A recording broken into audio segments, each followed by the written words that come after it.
Olá todo mundo, eu sou Everton de Oliveira, o professor Água do Instituto Água Sustentável. E esse é o nosso programa Porque o Mundo Precisa de Água. Pompa, porque o mundo precisa de água, são as iniciais. Então, no nosso programa Pompa, nós entrevistamos pessoas que têm trabalhos relacionados à água em vários aspectos, pessoas importantes que têm conhecimento e que ilustram a nossa vida e ilustram como o trabalho com água é importante.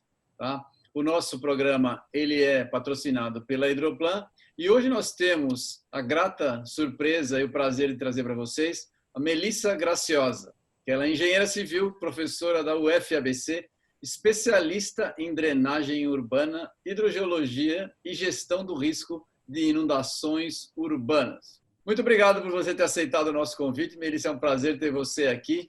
Tá? Então, por favor, Melissa Graciosa, só para a gente falar, eu adorei seu nome desde a primeira vez que eu ouvi. Parece nome artístico, né? Então, por favor, para quem não te conhece, faça uma breve apresentação para que elas possam ter o prazer de te conhecer. Fala para a gente como é que você chegou a ser a especialista que você é hoje.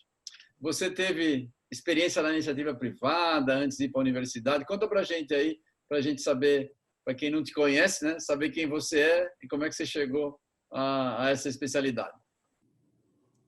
Tem uma longa trajetória aí. Boa tarde, Everton. Boa tarde a todo o público do Pompa. Quero agradecer ao convite, dizer que é um prazer e uma honra estar aqui. Fiquei muito feliz e estou bem contente de poder contribuir com esse projeto tão bacana. Bom, Melissa Graciosa é meu nome, é a versão short, né, do Melissa Cristina Pereira Graciosa, que fica muito comprido, não cabe em formulário nenhum.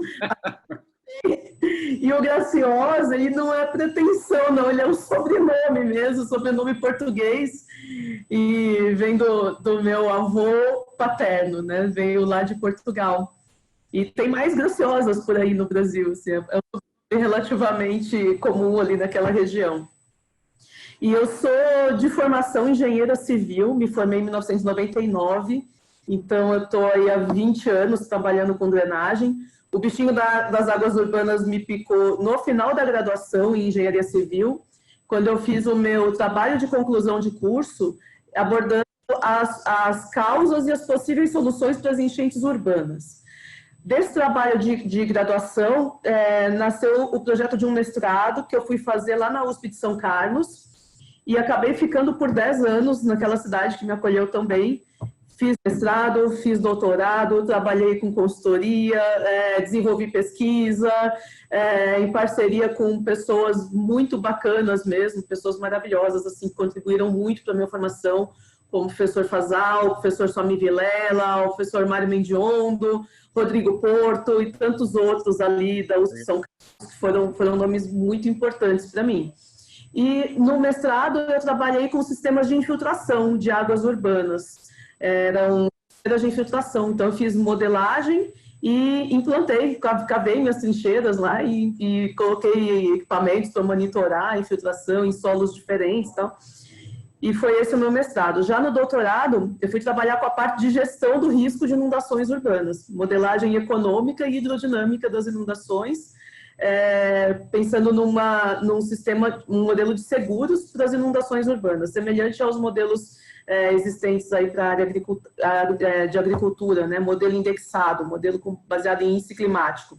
É muito usado para secas, né, na área de agricultura, e foi uma adaptação que a gente propôs na época para as inundações.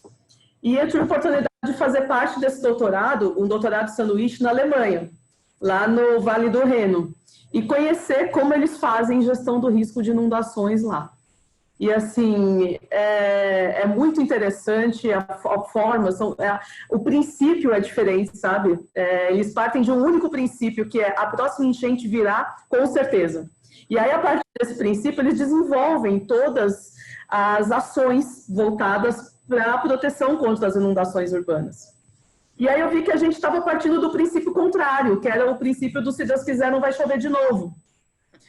É assim, um princípio que faz com que você mantém as coisas exatamente como estavam antes daquela área ser atingida por uma inundação, reconstruir na mesma área, não fazer as intervenções de proteção, não fazer gestão do risco, entendeu? E aí eu voltei para o Brasil, ainda, isso foi em 2008, com mais vontade ainda de atuar na área. E aí quando eu voltei, eu já tive esse convite para trabalhar aqui em São Paulo, numa consultoria, com a professora Luísa Cagnoli, na área de drenagem urbana, também com projetos, né? Planos diretores de drenagem urbana. Então, eu defendi o doutorado mais ou menos na mesma época que comecei a trabalhar aqui. Eu vim para o olho do furacão, né? Onde a gente tem os mais complexos problemas de enchente, assim, das regiões metropolitanas, né? E foi um aprendizado enorme. Foram 7 anos, assim, onde eu aprendi muito. Pude, assim, entender os problemas, a que nível eles chegam. Vai muito além do escopo técnico, sabe? Mão na massa, né? Mão na massa. Exato. Mão na massa. Pé no chão. Mas a cabeça lá nas práticas que a gente entende que são as sustentáveis e as que se sustentam a longo prazo e que trazem as soluções efetivas, né? E aí, bom, aí vieram as gêmeas. Isso é uma mudança de vida, acho que para qualquer pessoa, né? Para mim não, e foi uma mudança que impactou todas as áreas da minha vida, obviamente, inclusive a profissional. E o plano de seguir uma carreira docente, ele já existia, tanto é que eu fiz o doutorado, tanto é que eu pesquisa, e já dava aula também.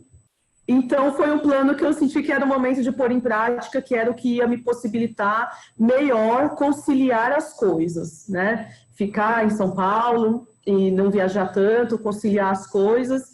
E abracei isso, porque foi num momento muito, muito especial e veio esse concurso para ser professora de hidráulica e drenagem na Universidade Federal do ABC.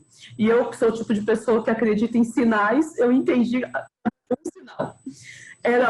O concurso tinha nome, Melissa Graciosa já, não é isso? Eu tomei posse, peguei pela minha oportunidade, eu quero. E fui com o coração, como eu sempre vou, tudo que eu faço, fui com o coração. E, felizmente, deu tudo certo e eu vim integrar essa equipe maravilhosa que é o pessoal da Universidade Federal do ABC. Uma universidade jovem, uma universidade do século XXI, com um projeto pedagógico inovador e com muita abertura para a gente trabalhar as inovações, sabe? É uma instituição que, justamente por ela estar sendo construída, a gente que está entra no time para ajudar a construir. E isso é muito bacana. Eu não poderia estar em lugar melhor. Assim, eu sou muito grata por ter tido essa oportunidade e por hoje poder integrar a equipe dos docentes da UFABC. E isso, essa é a minha história curta. Assim. A história da Melissa Graciosa, nome de flor. Vamos lá. Summertime and the living is easy. Nem sempre a vida é tão fácil nos nossos verões, você sabe muito bem. A pergunta é, já havia enchente por aqui antes do Cabral pisar na terrinha? Era tudo mais fácil quando a natureza reinava absoluta, sem a atividade humana? Acho que era mais fácil quando a atividade humana respeitava, né, a natureza. Porque o regime de cheias é natural do nosso sistema, né? A gente fala que, assim, para provocar as enchentes que a gente conhece hoje nas cidades, é um conjunto de condicionantes naturais e antrópicas. As condicionantes naturais nós já conhecemos, né? A gente tem um regime de chuvas mais intenso na época do verão, né? Somos um país tropical.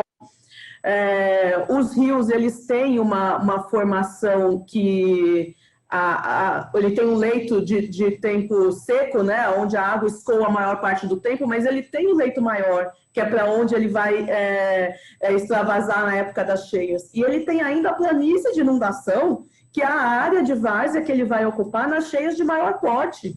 Então, isso sempre foi sabido, né? Mas, em algum momento, a gente se perdeu um pouco nessa relação com os rios.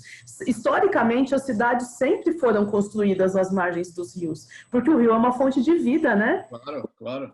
Transporte é uma fonte de alimento, ele é uma fonte de lazer, ele é uma fonte de vida. Então, as cidades, elas começam a ser construídas à margem dos rios. e elas vão subindo o vale. Acontece que, por algum motivo, por uma conjunção aí de fatores, a gente implantou um modelo de urbanização em que o espaço do rio foi sendo suprimido. Ao mesmo tempo que esse espaço do rio foi sendo suprimido, principalmente para implantar sistema viário, que, se pensar bem, a várzea já está com a terraplanagem feita, né? Os maiores custos de qualquer obra viária é movimento de terra. A terraplanagem já está feita. Só tem um pequeno inconveniente, que é o fato do rio fazer muita curva, né? Dificulta fazer a estrada ali. Então, é melhor retificar, né? Assim retificamos os rios, canalizamos, retificando e ocupando a várzea. Muitas vezes ocupamos o leito de enchente e muitas vezes ocupamos até o leito menor. Canalizamos esse rio e colocamos a avenida por cima. Ao mesmo tempo, as cidades iam crescendo para montante. E como que elas foram crescendo? Seguindo qualquer padrão aleatório de impermeabilização, de ocupação, de adensamento. E com isso, as áreas que antes eram naturais foram completamente impermeabilizadas. Então, a gente está falando aí de um nível de impermeabilização que mudou o ciclo hidrológico, que tirou do ciclo hidrológico a componente de infiltração, que tirou a recarga dos aquíferos. Toda a água que chove passa a escoar. Não tem mais parcela de infiltração, retenção, amortecimento, armazenamento, não tem nada. Tudo escoa rápido por superfícies de concreto. Claro. E chegam num rio que ficou menor devido à ocupação da várzea. É a receita para dar errado. Então, assim, na época do Cabral já tinha enchente? Tinha, mas ela ocupava o seu leito natural, né? E ela era menor porque parte da água infiltrava. E as pessoas, então, respeitavam esse leito. Hoje, não. Não moravam ali, né? Não punham casas. Não punham casa. Não punham avenida. Não punham avenida. É verdade. É verdade, é verdade. Foi uma receita para dar errado, sabe? Isso é...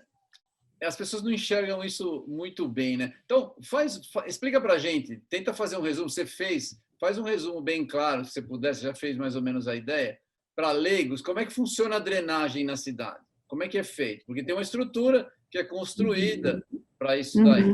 Tem aquela, você falou mais ou menos do modelo natural como era e de algumas intervenções. Mas como funciona a drenagem nas cidades? Pois bem, Everton, a drenagem, ela é uma componente da infraestrutura urbana com uma diferença em relação a outras redes de infraestrutura, como de telefone, de eletricidade, por exemplo. A diferença é que as águas de chuva escoam, independentemente de haver ou não um sistema projetado para encaminhá-las. O que acontece é que, se não tiver a rede de infraestrutura de drenagem, elas vão escoar, causando transtornos para a cidade. Vão escoar desordenadamente. E como que é essa rede de infraestrutura? Ela é dividida em duas vertentes aí principais. Uma rede coletora inicial, que é aquele sistema de drenagem que está nas ruas, que é composto pelo próprio formato da rua abaulado, que encaminha as águas para as laterais. Nessas laterais tem uma sarjeta e ali tem os bueiros, as bocas de lobo, que vão levar essas águas para uma galeria que passa, então, embaixo da rua. Isso aí é chamado de microdrenagem, é o sistema coletor inicial, responsável por manter a rua seca. E para onde esse sistema leva essas águas de escoamento superficial? Leva para o sistema de macrodrenagem, que são os rios que já existiam na cidade antes dela ser implantada ali, que podem ter sido canalizados, até tamponados, mas são cursos d'água pré-existentes. Eles são, então, os corpos receptores dessa microdrenagem. E por que é tão importante essa diferenciação técnica? Porque a micro e a macrodrenagem têm a ver com dois fenômenos diferentes, que são o alagamento e a inundação. A gente usa como sinônimo. E na linguagem coloquial é natural que isso seja usado como sinônimo. Mas, na verdade, não são sinônimos, né? O alagamento, ele é o acúmulo de água nas ruas. Então, choveu, o sistema de micro, por algum motivo, não deu conta, ou porque ele não está lá, ou porque ele está subdimensionado, ou porque ele está entupido por lixo. Por algum motivo, a micro não funcionou e a água se acumulou na rua. Isso é um alagamento. O alagamento pode acontecer em qualquer rua, independente de ter ou não um rio nas proximidades. Já a inundação, que a gente acaba usando como sinônimo de enchente, é quase sinônimo, mas pode ser usado como tal, a enchente ou a inundação, é o transbordamento do rio. É o sistema de macro que não deu conta. O rio transbordou, chegou mais água do que ele é capaz. E como é que isso foi sendo tratado historicamente? A cidade foi sendo urbanizada do vale para cima, né? Do vale para montante. Então foi chegando cada vez mais água e o rio ficando cada vez mais confinado pelas sucessivas retificações, canalizações, principalmente para construir a avenida. Como que isso foi sendo tratado? Tá chegando mais água, não tinha enchente numa região, agora tem, vamos ampliar este rio.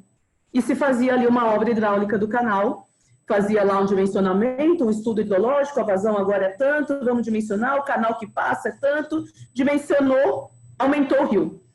Aí daí, 30 anos, 40 anos, urbanizou mais, a cidade cresceu mais ainda. Está chegando ainda mais água, aumentou a vazão, aumenta a seção do rio. Aí aquela enchente que acontecia naquele ponto foi resolvida. Mas para onde ela foi? Ela foi rio abaixo. Mas aí é outra cidade. Aí não era mais preocupação, é outra cidade. Aí o pessoal lá da outra cidade vai ter que resolver. Resolve como? Amplia a calha do rio. Então, essa era a chamada forma higienista de se fazer drenagem. Ela recebe esse nome porque se tinha um entendimento de que drenagem era uma questão de afastar as águas. Esgotos pluviais, e este termo ainda é usado, o esgoto pluvial, que é um termo absolutamente inapropriado para tratar o escoamento superficial direto, e que os esgotos pluviais deveriam ser encaminhados o mais rapidamente possível para longe da cidade. Essa prática, ela levou à propagação das enchentes de maneira indefinida, né? Infinita, na verdade. Então, quando foi ali por meados da década, final da década de 80, começo da década de 90, ocorreu o que veio a ser chamado, o que é chamado hoje de mudança de paradigma da drenagem urbana. Que ela consiste em mudar a lógica, mudar o jeito de tratar as águas urbanas. Não entender mais aquilo como um esgoto pluvial a ser levado para longe, mas entender como uma questão da bacia hidrográfica. Bacia, a área do território que contribui para uma seção de um determinado rio. Isso tudo é muito relevante, assim, para entender como que o sistema de drenagem é hoje. Então, hoje se entende que a bacia hidrográfica ela tem que ser a unidade onde se planeja, onde se projeta, onde se faz a gestão. E isso é importante porque, em geral, o rio ele é divisor de municípios, o rio é divisor de estados, né? O rio é divisor de países. Em geral, quando a gente está falando de drenagem urbana, de macrodrenagem, a gente sai do âmbito do município. A microdrenagem ela é responsabilidade do poder público municipal, até por força de lei. O município é responsável por implantar a micro. E tratar, eventualmente, de córregos, cursos d'água menores que estejam totalmente inseridos no município, desde que não tenham relevância regional, para macro-regional. A macro, ela tem que ser gestão por bacia hidrográfica. E isso faz com que, necessariamente, 2 ou mais municípios tenham que sentar para conversar. Portanto, tem que haver um arranjo institucional maior que o município para poder fazer a gestão da macro dessa forma. Daí a importância da gente entender o que é micro, o que é macro, para a gente saber de quem cobrar. Alagou a rua, eu vou cobrar da prefeitura. Transbordou o rio, tem uma outra instância que cuida daquela região. Né, que aí vai mudar, vai variar aí conforme a região metropolitana, conforme a cidade, né? Mas em geral não vai ser só a prefeitura, pode ser que seja, mas em geral vai perpassar os limites do município ali. Muito legal, muito legal. A gente fez um trabalho, o trabalho de doutorado da Bruna, a gente faz um trabalho de compensação hídrica, essa é a ideia, chamamos de água compensável o doutorado dela.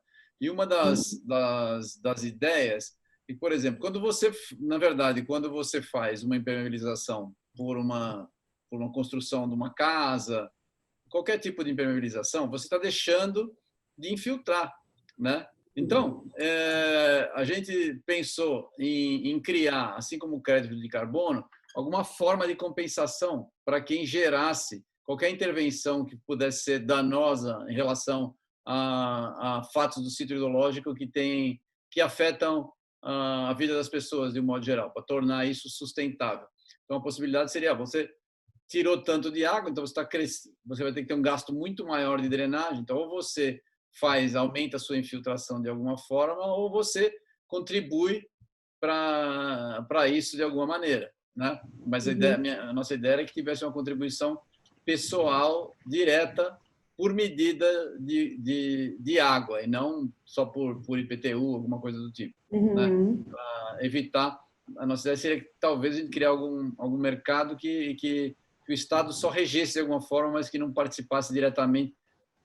Sempre há um medo de dar o dinheiro para o Estado e o dinheiro nunca mais aparecer. Você sabe como funciona, né? Não é só no Brasil isso. Bom, mas isso é outra conversa.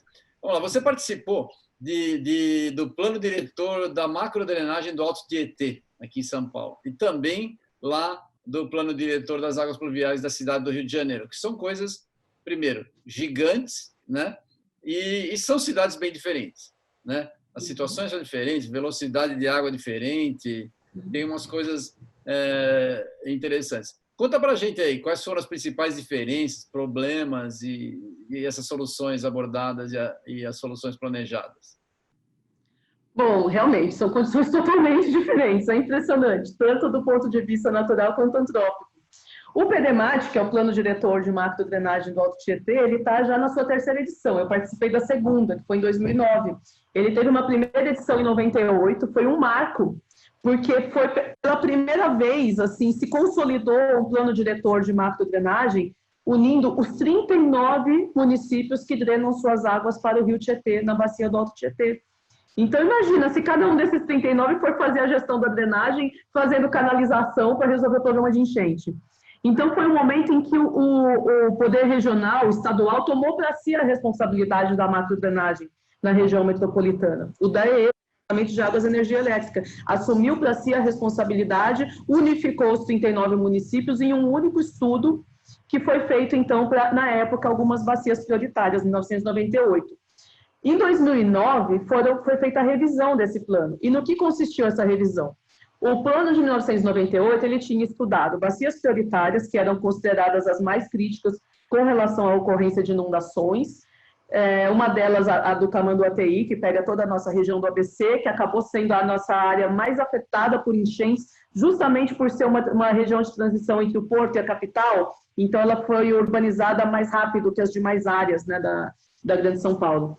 E aí, o que o PDMAT fez? Ele estudou medidas compensatórias, como essa que você mencionou, em escala hidrográfica, visando não ampliar mais as cheias, não resolver mais enchente fazendo canalização, mas diagnosticando a capacidade das canalizações existentes, dando elas como um fato a não ser alterado, ou seja, não vamos ampliar a capacidade de rio. Então, a capacidade desses cursos d'água foi, então, chamada vazão de restrição, é a vazão que vai ter que ser atendida para o rio não transbordar, e propôs medidas na bacia hidrográfica para respeitar essas vazões de restrição. Lá em 1998, isso foi feito por meio de modelagem hidráulico-hidrológica e se chegou aos volumes, então, que seriam necessários ser amortecidos na bacia para devolver a essa bacia a capacidade de armazenamento que ela perdeu com a urbanização. Legal. Aí se propôs um plano de reservatórios, de grandes reservatórios, porque esses volumes eram muito grandes. Na hora que se calculou o volume que excede a capacidade do sistema, e essa terminologia ficou bem conhecida agora com a pandemia, achatar a curva.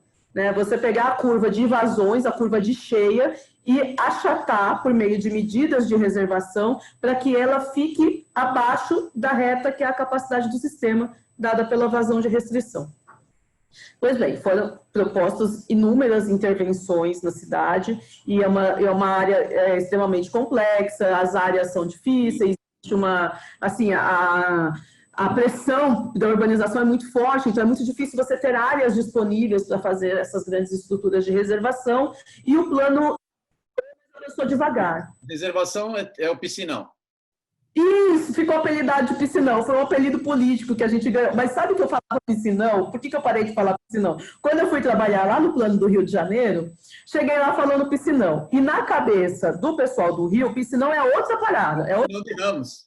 É o piscinão de Ramos. É uma praia artificial, né? Onde eles a água da Baía de Guanabara, tratam para ficar balneável e colocam num lago artificial o piscinão de Ramos e tem ali praia ao redor. Aí eu acostumei chamar a coisa pelo nome dela, que é bacia de detenção ou reservatório de detenção, mas é o piscinão. Aqui em São Paulo, para a gente, é o piscinão.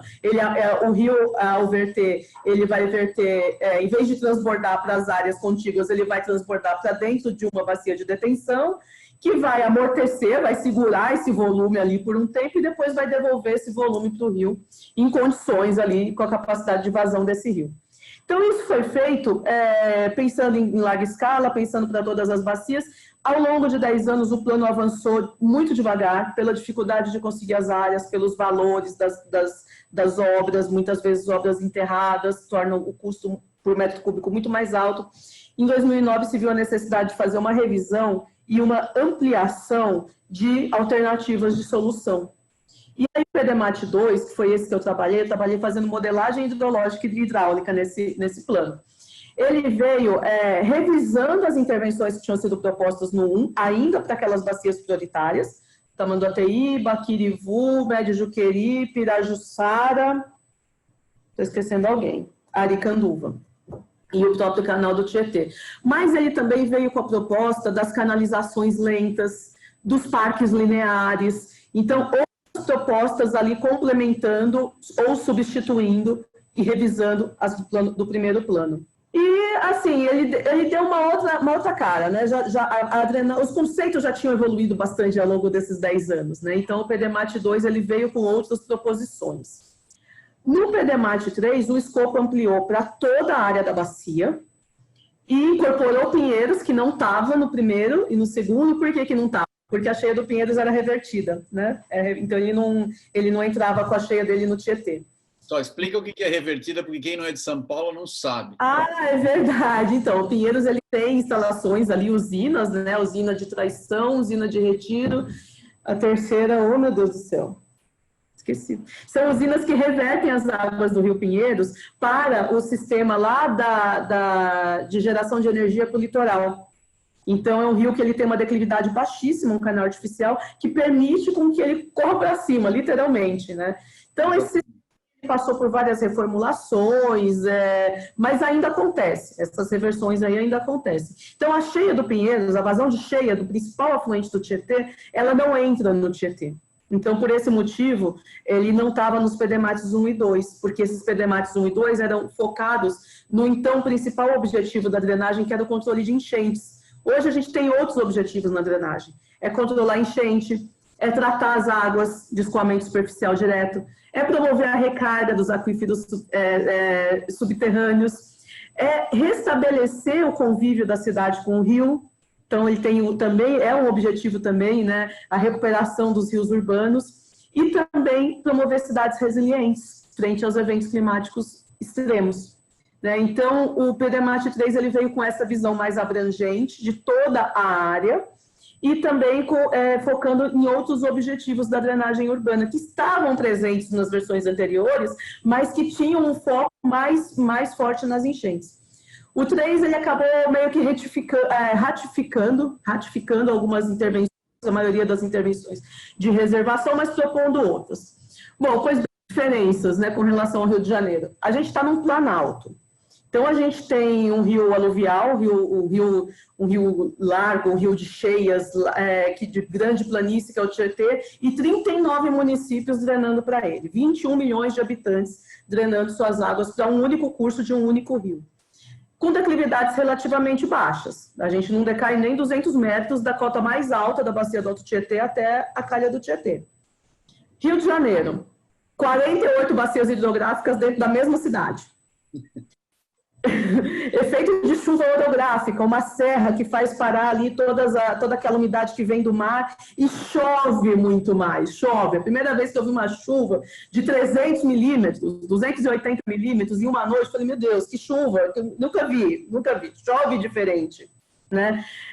Declividades altíssimas. Você pega uma bacia como a bacia do Canal do Mangue, ela sai do maciço da Tijuca na cota 1022, e num talveg de 10 quilômetros ela chega no nível do mar, sendo que ela decai de 1000 para 60 em 3 quilômetros. E de Rocha-San, outra coisa que eu aprendi chegando lá, os técnicos, né, que já conhecem da drenagem na cidade, falando, olha, as nossas florestas enganam, tá bom? Não vai pensando que elas são permeáveis, que vão infiltrar, porque não é. É rocha, é afloramento rochoso, né, exposto, então é impermeável. E essa água desce com tudo. Desce muito rápido, porque é uma chuva muito forte numa área muito inclinada. E ela desce com tudo e encontra uma baixada onde ela espraia. Só que o que foi nessa baixada? Foi ocupada, foi canalizados os rios, foram retificados os rios. Então, do ponto de vista antrópico, é tudo muito parecido. Os lançamentos foram concentrados, os mangues foram drenados para canais, onde se concentrou os lançamentos. Então, do ponto de vista antrópico, assim, as intervenções, os canais foram prolongados por longos aterros sobre o mar, com baixíssima declividade, reduzindo a capacidade hidráulica. A cidade primeiro ocupou os aterros, antes até de mudar lá para vencer o maciço, para contornar o maciço, para passar a urbanizar a Zona Oeste, de modo que o chamado centro é muito mais ocupado, muito mais densa a urbanização do que lá na região oeste da cidade. Então, os problemas acabam ficando muito parecidos, mas as condições naturais são muito diferentes, né? Chove, as declividades são maiores, tem a questão da influência do mar, a pior combinação que tem é quando vem uma cheia importante com a maré alta. Então, foi uma escola de drenagem, sim, coordenar o plano diretor de manejo de águas pluviais do Rio de Janeiro, a parte técnica, né, do plano, ficar lá 3 anos, foi uma escola de drenagem, assim, foi muito, muito importante mesmo, assim, muito relevante. E foi, assim, além de um aprendizado, foi, assim, eu me senti realmente fazendo algo de útil para a questão da drenagem, tanto aqui na região metropolitana de São Paulo, quanto lá do Rio de Janeiro. Entender essa geomorfologia, essa hidrologia, essa hidráulica, né, e os processos que levaram às enchentes que hoje estão aí, e o que pode ser feito, as alternativas, o que pode ser feito para reverter. Porque o grande desafio, sabe, Everton, é a gente lidar com a cidade que aí está. A gente sabe como a gente deveria planejar a cidade para isso não acontecer, mas a cidade que aí está, com todas as suas componentes, com todas as suas redes juntas e misturadas e a população no meio disso tudo. Não vai dar para matar o paciente e trocar o órgão, a gente vai ter que trocar vivo, né? Você trabalhou com tudo isso daí? E para quem não trabalha e não estuda hidrologia, não conhece e vive o dia a dia, não parece que esses planos viram realidade. Para perguntar, eles estão virando realidade? Qual que é a sua visão? Quem trabalha com isso também não. A necessidade de adequação. Porque a gente lembra aqui em São Paulo, quando afundou a calha do Rio Tietê, durante um tempo relativamente longo, a gente evitou problemas, né? Mas o tempo longo era previsto para ser muito longo, 30 anos mais, e muito menos que isso, a gente já voltou a ter enchentes ali ao redor do Tietê, enchentes imensas, né? Ou seja, com o rio já com a calha bem afundada. Eu lembro bem que a gente trabalhava com monitoramento nas áreas, né? Monitoramento de água nas áreas, e os poços ficaram secos, porque quando você rebaixou a calha do rio, todo o nível d'água nas regiões laterais abaixou completamente. Então, os poços que a gente tinha de monitoramento secaram, né, naquela região. E pouco depois a gente já teve enchente de novo. Então, o que você tem a dizer sobre isso? Se é frustração técnica, é problema de não ter sido feito direito, o que é? Olha, o rebaixamento da calha do Tietê, ele se deu ainda assim numa época realmente de ampliar a calha para conter vazões progressivamente maiores. Eu acho que ele foi um aprendizado importante, ele fez parte dessa mudança de paradigma, de entender que é insustentável resolver enchente dessa forma. Pensou em tudo, dinamitou-se o solo ali para aumentar uma calha que já não tinha mais onde ser usada. A única coisa que não se fez foi suprimir faixa da Avenida Marginal, aí não, né? O resto foi feito de tudo ali. Aumentou, na verdade, depois, né? Aumentaram as faixas. Aumentou depois, né? Assim, e teve mais coisas graves ali, sabe? Porque as marginais, né, as duas, elas sempre foram um caminho do interior para o porto. Então, o tamanho dos caminhões foi aumentando. E chegou um momento que esses caminhões já não passavam embaixo das pontes. Aí, o que se fez? Usou-se todo o conhecimento da engenharia estrutural para quê? Subir o grade da ponte? Não, rebaixar o grade da pista.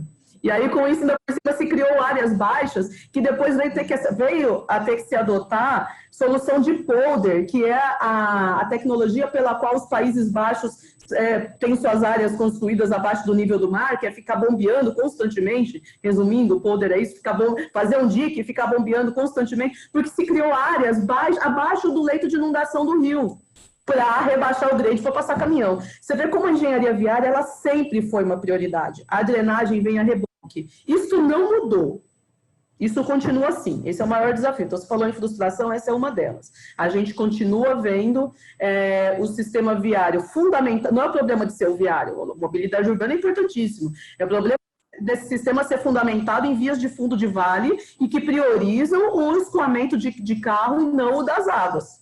Esse é o problema, pega as pessoas na via, né? Pega as pessoas nas avenidas. Bom, o que aconteceu? Essa calha foi aumentada, a capacidade hoje do Rio Tietê na altura do Cebolão é de 1.000 metros cúbicos por segundo. Acontece que a vazão potencial que chega lá numa cheia de TR-100, né? Sem querer falar muito hidrologuês, mas é aquela cheia que, em média, acontece a cada 100 anos, supostamente, porque a gente sabe que esses padrões mudaram, né? Sim. É de 2.000 metros cúbicos por segundo. E o Tietê só não enche mais, ele só não tem mais enchente porque as enchentes acontecem nas bacias contribuintes. Então, de certa forma, os reservatórios não construídos, eles acabam acontecendo. Lembra que eu falei? A drenagem, ela acontece independente de ter ou não uma rede. Então, essas enchentes acontecem e acabam amortecendo a cheia no próprio Tietê, e quando chegam, já chegam com ele num nível mais baixo. Senão, o Tietê iria encher ainda mais, né? As enchentes que acontecem nos córregos, nas bacias contribuintes, nos rios, elas amortecem a cheia que chegaria no Tietê. E assim, quando se percebeu isso, então foi fazer o plano, né, o plano de macrodrenagem integrado, né? E esse plano é frustrante, porque ele não, assim, ele é de 1998, revisado em 2009, revisado novamente em 2013, sempre com equipes de gabarito altíssimo, tecnicamente falando, trabalhando ali, propondo soluções, se debruçando sobre o problema, fazendo estudo de alternativas, incorporando o fator custo, incorporando a questão de disponibilidade de áreas. Então, é um estudo integrado, feito por especialistas na área. As intervenções se tornam realidade muito lentamente. Hoje, a gente tem em torno de 30%, de 30% a 40%, a depender da bacia hidrográfica, das intervenções implantadas. Dizer que a gente não evoluiu não é real, a gente evoluiu, mas a gente está evoluindo devagar. E a gente está, parece que, correndo contra uma força que é maior, cada vez maior do que aquela prevista. Passa o horizonte de planejamento e a cheia de projeto ela é superada. Entende? Sim. E, assim, é um eterno correr atrás, sabe? Os padrões de urbanização não mudam, as áreas que ainda tinham a ser urbanizadas agora são cada vez mais escassos, mas continuam sendo urbanizadas nos mesmos modelos, nos mesmos moldes, canalização de córregos, ocupação de várzea, tamponamento de córrego, falta de saneamento na cidade. Tem essa questão também, tudo vai parar no rio. A drenagem ela é corpo receptor de tudo. Então, quando a gente manutenção do sistema de drenagem, nós estamos falando aí, tem no site do DAE ainda há pouco, 45 milhões de reais para desassorear piscinão para o próximo período chuvoso. O que é esse desassoreamento? Quando a água do rio transborda, enche e volta para a calha do rio, o que fica naquele fundo? Esgoto, lodo de esgoto. Lodo de esgoto. Então, as bacias não têm controle de resíduo sólido, lixo, sim. Não tem controle de lixo, não tem controle de poluição difusa, não tem tratamento de esgoto, tudo isso vai parar onde? Dentro da rede de drenagem. Se não tirar do piscinão, vai ter que tirar do rio. Esse período agora, esse ano, 45 milhões de reais investidos em desassorear piscinão, 48 milhões de reais investidos em desassorear rio. E se a gente investisse tudo isso em colocar saneamento nessas áreas? Esse é o ponto. A gente gasta mal, a gente gasta errado. A gente investe mal e investe errado. Então, assim, por que as obras do plano não estão evoluindo? Talvez porque todo o dinheiro está sendo escoado para fazer remediação. É verdade, mas tem um ponto que eu defendo pessoalmente, que é o seguinte: a gente tem uma tendência a depender extremamente do Estado quando o Estado não consegue fazer tudo. Então, por exemplo, se você vê, quando há um problema de inundação, né, ou de alagamento em geral, você vê que as pessoas se unem, elas fazem obras dentro das suas casas, elas vão lá, elas ajudam um ou outro a construir barreira para a entrada de água no portão, para não sei o quê. Tem um envolvimento pessoal, porque aí há uma necessidade premente de que as pessoas se envolvam, porque elas estão resolvendo um problema iminente, que elas já têm o problema. Quando se trata de prevenção, prevenção depende muito mais da educação, é difícil, né? Então, queria saber de você, assim, quais são as iniciativas individuais que os cidadãos podem tomar, eles mesmos, independentemente de governo, para eles ajudarem no combate às inundações, para que a gente não fique só dependendo do Estado, porque é muito fácil reclamar. Você reclama hoje, o político aparece ali e faz um negocinho, né? Em geral, contrata obra grande, você sabe que você já fez trabalho para governo. As licitações são difíceis, né? Independentemente de ter corrupção ou não, elas são difíceis porque é um contrato complicado para o governo e para quem trabalha com o governo, né? Então, é uma coisa difícil de fazer. Então, se o Estado não contrata coisas pequenas porque é muito difícil. Ele contrata, já que é difícil, contrata grande, né? E com dinheiros maiores. Então, a gente fica numa situação sem saída. O que as pessoas poderiam fazer? Você tem alguma sugestão? Olha, Everton, essa pergunta é importante, porque ela é difícil de responder. O que a pessoa, em nível pessoal, individual, consegue fazer efetivamente contra as inundações, infelizmente, é muito pouco. A gente vê, sim, o esforço das pessoas protegerem suas residências, principalmente em comunidades, o pessoal entrar mesmo dentro do córrego e limpar, fazer o desassoreamento ali, enfrentando cobras, sabe? A comunidade, principalmente as mulheres das comunidades entrando dentro dos córregos e fazendo a limpeza ali manualmente, com ferramentas ali improvisadas, enfim, e protegendo suas casas e quem pode sobe o nível da casa e colocando comportas, né, proteções. Então, individualmente é muito pouco que as pessoas podem fazer. Eu diria que, assim, se informar é muito importante. As pessoas não têm percepção de risco. Quem mora dentro do rio, na margem do rio, sempre vai estar sujeito a enchente. E quando a gente vai, assim, nas comunidades que estão mais próximas ali ao rio, qual é o grande anseio das pessoas? É o tamponamento, é a canalização. Sim. Passar por uma eleição aí, porque o candidato a vereador mais prometeu nas redes sociais foi canalizar rio. Foi o que eu mais vi de promessa. Porque a pessoa entende que se canalizar aquele rio, todo aquele esgoto vai desaparecer, toda aquela enchente vai desaparecer. E não vai. A gente sabe que não vai. Os olhos um pouquinho, né? Pois é. E assim, individualmente, outra coisa que a gente também sempre vê recorrentemente é essa culpabilização do cidadão que jogou o lixo no rio. Vamos falar sério, assim, a gestão dos resíduos sólidos, ela tem que existir, em primeiro lugar, do cidadão ter o local, a hora certa para colocar o seu resíduo, né? Aí você pode culpabilizar o cidadão se ele não colocou do jeito certo, na hora certa, no local certo. Ainda assim, é muito limitado isso. A questão do lixo, ele vai entupir as galerias, e aí vai demorar um maior custo para limpar essas galerias, esse lixo vai parar dentro da rede de drenagem.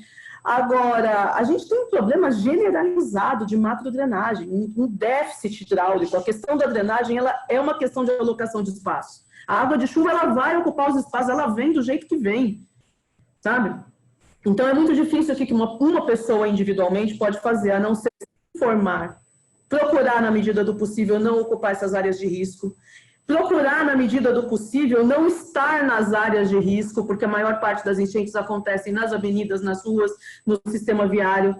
Procurar se informar. Hoje tem sistemas de alerta, tem canais, a gente coloca no aplicativo do celular, sistemas da Defesa Civil, aqui em São Paulo do CGE, lá no Rio do Alerta Rio. Então, tem os sistemas de alerta, né? Procurar se informar a respeito disso, evitar as áreas de risco, é uma coisa a se fazer. Proteger, na medida do possível, a sua residência. Poder proteger a residência também no sentido mais de longo prazo, implantar medidas, né, compensatórias, entender que se ela passar cimento no quintal inteiro, ela está gerando mais enchente. Então, vamos fazer um jardim de chuva, né? Fazer um reservatório de aproveitamento das águas de chuva, né? Vamos captar essa água, aproveitar para outra coisa. Então, você tem alternativas. Agora, o cidadão, como sociedade civil organizada, aí ele tem mais poder. Aí é importante. E existem canais para isso. Associação de bairro, as diversas associações, né, ligadas, às vezes, a uma região comercial, né, como, por exemplo, lá em São Carlos, passou por uma inundação há 2 semanas atrás, a associação comercial ali dos comerciantes locais, a associação de bacia hidrográfica, essas associações, elas podem, a associação de amigos do curso d'água da bacia hidrográfica, essas associações, elas podem ter representação formal dentro do comitê de bacia. E ali dentro do comitê de bacia é feito um planejamento de longo prazo. Eu acredito muito no comitê como uma forma da gente trazer a gestão para o âmbito da continuidade, da gestão mais voltada para políticas perenes e não tão sujeitas à agenda dos 4 em 4 anos, que é a agenda do governo, entendeu? Porque a drenagem ela não é um atrativo para investimento em termos de capitalizar politicamente, porque são intervenções caras, difíceis de implantar e que depois ficam escondidas. Inaugurar um viaduto é muito mais vistoso. Claro. Inaugurar de tratamento é muito mais vistoso. Então, no que depender da gestão ali, do timing de 4 em 4 anos, as coisas de drenagem são mais difíceis de acontecer. Mas o comitê ele pode e deve ter um papel de protagonismo no sentido de garantir a gestão mais perene. E aí a sociedade civil organizada, que tem assento paritário dentro do comitê, ela pode cobrar, ela tem força para cobrar. Então, por isso que eu acredito tanto em canais como esse aqui. Novamente, parabenizo você e sua equipe por trazer essa informação de uma maneira palatável para o público. Então, o cidadão, o comerciante, ele pode e deve procurar os seus canais de representação. Entender. Cada local, vou te falar aqui por São Paulo, cada local que tem enchente em São Paulo tem projeto. Tem projeto engavetado em algum lugar para resolver aquela enchente, esse projeto não saiu. Aí, nós podemos questionar se esse projeto é bom, se não podia ter sido feito assim, ou com um princípio de outra forma. Aí sim, entendeu? Mas algo tem que ser implantado. A questão, assim, de depender muito do Estado, a drenagem, ela entra como uma das componentes do saneamento, né, junto com água, junto com lixo, junto com esgoto, e a responsabilidade é do poder público, por implantar a infra. Hoje a gente não tem a infra, nem de micro, nem de macro implantada. Então, a gente precisa cobrar que essa infra seja implantada. E ela é uma das etapas do controle da drenagem urbana. Tem outras etapas, que é o monitoramento, a gestão, os sistemas de alerta, a operação integrada com defesa civil, porque os eventos extremos estão aí, a gente precisa lidar com eles. Né? E tem Aliás, vou pegar o gancho que você falou, os eventos extremos, as mudanças estão aí. Tem gente que não acredita, mas é verdade. Então, aí a gente já sabe, né? E a gente está vendo alteração de padrão de chuva em vários lugares do planeta. Não é um problema do Brasil, não é um problema de São Paulo. Muitos lugares estão acontecendo eventos extremos. Fala num negócio que eu sei que você gosta, que é cidade resiliente, né? Como isso pode ajudar, já que você está pegando o gancho no teu assunto aí. Como isso pode ajudar na prevenção às enchentes e inundações? Bom, bacana, esse ponto é bem importante. O que é a resiliência, né? É a capacidade de se recuperar, né, diante de uma adversidade. Então, assim, as mudanças no padrão de clima, no padrão de precipitação, elas estão aí. Não há mais espaço para ceticismo. A gente tem diversos estudos comprovando, com números, né? Uma coisa muito importante hoje é acreditar nos números, é acreditar no diagnóstico. Eu falo, a gente... Acreditar na verdade, né? Né? Não é? Acreditar na verdade, é isso. Vamos acreditar no diagnóstico. Ele foi medido, ele não foi achado, descoberto, pensado, sonhado. Ele foi medido. Simples assim, é verdade. Os estudos estão aí, eles comprovam, não há mais espaço para ceticismo nisso. Devemos discutir as soluções mais adequadas. Aí as correntes podem divergir, aí nós vamos sentar e discutir, como técnicos, o que vai funcionar melhor. Mas, por favor, vamos acreditar no diagnóstico. Né? E essas mudanças nos padrões estão aí. Né? O que faz uma cidade ser mais resiliente? É justamente ela ter a capacidade de lidar com essas alterações no clima. Mesmo se implantar todo o sistema, O padrão de chuva, ele está diferente. Está chovendo mais forte, está chovendo mais forte com mais frequência, né? Então, a resiliência, ela é essa capacidade do sistema resistir. É aquela história de o prédio apoiado nos 4 pilares. Se um cair, as forças, elas dão um jeito de se equilibrar nos 3 que ficaram, sabe? A cidade ter essa capacidade. E o que faz um sistema ser resiliente? É ele contar com diversos níveis de proteção. Vou voltar ao exemplo lá de Colônia, na Alemanha, lá no Vale do Reno. Eles têm a infra de drenagem implantada, ponto. Não há o que se discutir. Toda cidade é provida de um sistema de micro e macro drenagem. Tem 2 piscinões com 30 milhões de metros cúbicos a montante da cidade. Tem um sistema de dique, tem um sistema de microdrenagem. Como a cidade histórica está na área de inundação, e se decidiu não mudar a cidade histórica, até porque é uma catedral de 1.200 anos que está lá, não vai dar para mudar de lugar, mas então vamos proteger. Então foi feito todo um sistema para proteger. Mas não pode ser só isso. Existem as outras práticas. Um sistema de alerta baseado em monitoramento e modelagem muito bem fundamentado, com o pessoal treinado, com o pessoal de brigada, de defesa civil treinado para agir no antes, durante e depois, que é a gestão do risco de inundações. O plano de contingência, eles lidam com outros tipos de cheia de degelo, cheias diferentes das nossas, mas eles têm um plano de contingência voltado para isso. Um regramento muito presente do uso e ocupação do solo.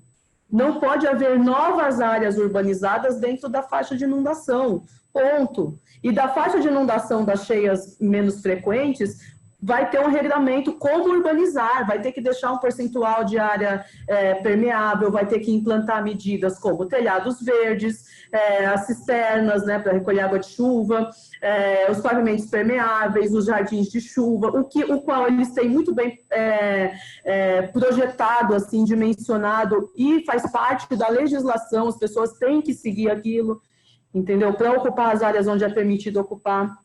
Agora, é óbvio que as realidades são completamente diferentes. Eles, de tudo isso, resolveram muito bem resolvida a questão do déficit habitacional, que a gente não resolveu. Enquanto houver déficit habitacional, a gente vai ter questões ligadas à ocupação de áreas de manancial, à ocupação de áreas de risco. Então, é o que eu falo da integração também, sabe? Não dá para tratar a drenagem desintegrada do restante do saneamento e o saneamento desintegrado da habitação. Então, a cidade resiliente, ela é uma cidade que ela pensa de uma maneira global, ela tem diversas linhas de enfrentamento das questões relacionadas à drenagem urbana, elas não são só estruturais, elas não são somente centralizadas, elas são também descentralizadas e, principalmente, elas trabalham com gestão do risco. Aí volta no princípio, né, do Departamento de Controle de Enchentes lá. A próxima enchente vem com certeza. Nós podemos ou poderíamos fazer algo. E nós podemos fazer, a gente tem o conhecimento técnico para isso.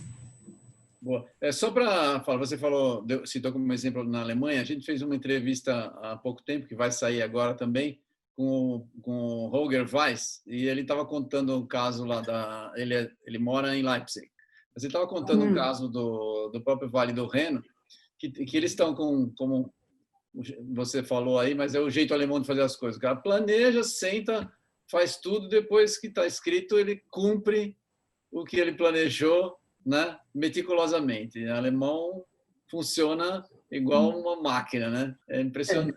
Quem trabalha... é bom a gente trabalhar em vários países, você vê a cultura funcionando, é interessante. E eles estão com medo, porque com a elevação do nível do mar, na Holanda, né, eles vão ter que se cuidar muito mais. E na verdade, as águas do Reno vão aumentar de volume para trás, né?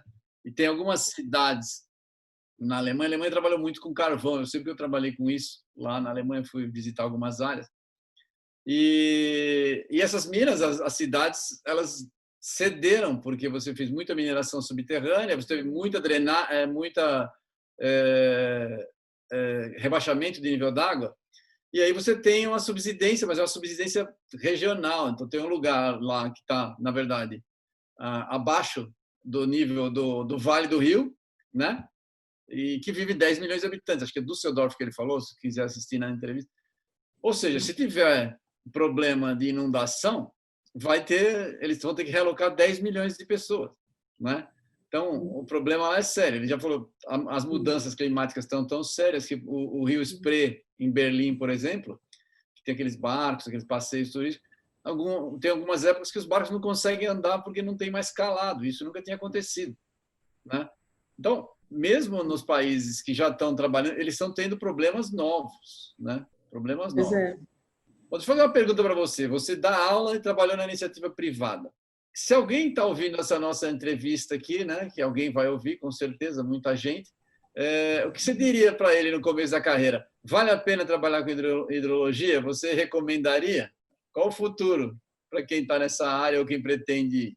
Eu sou otimista, mas eu não sei você. Eu sou um otimista por natureza. Eu sou otimista, é a minha natureza. Eu não tenho como mudar isso em mim, entendeu? E assim, eu prefiro ver a situação pelo lado de que assim, estamos evoluindo. Assim, a cidade está fervilhando, a academia está fervilhando, assim, de pessoas novas, de ideias novas sendo trazidas, de uma percepção nova de mundo, de em que cidade queremos viver, o que queremos, entendeu? Então, eu acho que é um grande momento de transformação, sabe? E a gente está vendo as coisas acontecerem, ainda que devagar, ainda que não no ritmo que a gente gostaria. Então, e essa transformação precisa de gente boa, de mente arejada, de jovens talentos. Então, assim, eu dou aula pensando em trazer meus alunos para a área de águas urbanas, sabe? Eu falo, eu quero rodar vocês. Eles estão fazendo lá o curso de engenharia ambiental e urbana, tem diversas áreas, eu quero vocês na minha, entendeu? Porque tem muito o que ser feito na área do saneamento, todo, na área da gestão das cidades, a gestão das águas urbanas, há muito o que ser feito e vai precisar de gente boa, especializada em cada área, não só na hidrologia, mas em cada área. E a gente precisa dessas pessoas que vêm entendendo o tamanho do problema, mas não intimidando diante dele, porque solução tem, não estou dizendo que é fácil, mas tem caminhos, a gente tem recursos, tem ferramentas, né? E cada vez mais a tecnologia está a nosso favor, as tecnologias de georreferenciamento, hoje é muito mais factível fazer um diagnóstico e proposições, e tecnologias construtivas e novas tecnologias, né? Então, eu sou uma otimista, eu acho que as pessoas têm sim que vir para essa área. Eu concordo. Finalmente, o nosso tempo está chegando. A pergunta, você nunca fica cheia de falar de cheia? Faça as considerações finais aí, por favor.